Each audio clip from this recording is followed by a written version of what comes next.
One question I do have, though, is about the popularity of D&D from your perspective. So there are lots of other systems out there. There's lots of other tabletop games.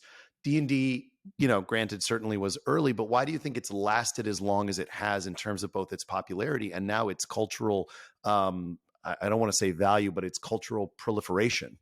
Yeah. I think there are a few factors that go into it.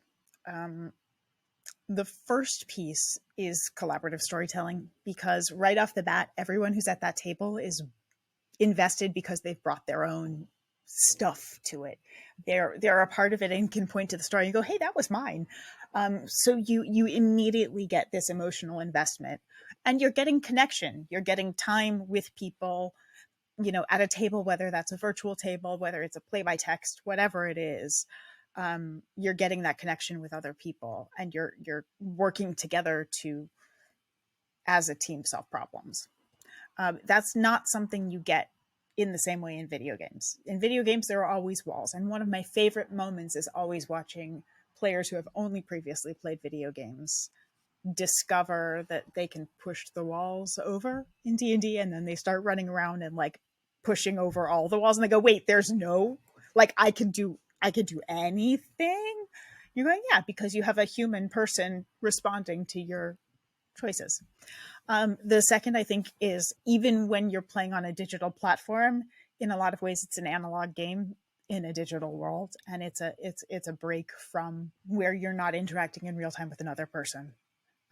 This is a real time, usually there is play by text, but real time being in the same imaginatory and sometimes physical space as other humans and having that connection. Third is the internet, social media, podcasts, and streams like Critical Role. Obviously, that was a game changer. Critical Role changed everything. It was lightning in a bottle. I don't think anyone will ever reproduce the things they have done. I'm sure there will be other projects that become phenomenons in this industry. I think people are starting to really play in new creative ways with the medium, and explore possibilities. Obviously, we're getting, studios interested now, but also the pandemic. I mean, when people didn't have anywhere to go, being able to do something with your friends that's collaborative, that's not just sitting there and watching a movie that's out of sync and you're hearing into different things, especially if you're neurodivergent, that's the worst. An out of sync movie is terrible. But you're getting to spend time, and you feel like you're achieving something, and it's exciting, and you can make it your own. You don't have to follow.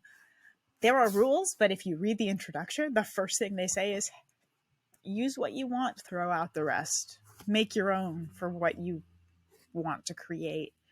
I think it's a medium that is so flexible. It's being used therapeutically, it's being used narratively, it's being used as for me, it's an art form, to build worlds and tell stories, and it can be serious and dramatic, and you end up with everybody at the table crying. You can play games like 10 Candles that will break your heart in the best way. You can play games like Alice is Missing that's similar, but is designed for internet use. You can play traditional D&D, which can also do those things.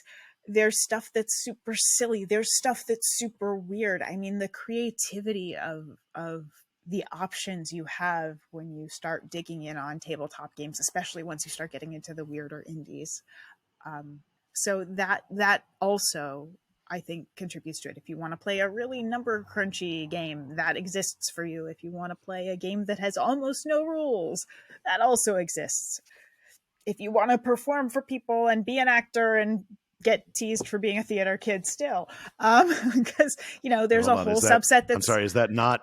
Did you just describe my day? Because that feels like my day. Well, yeah. What?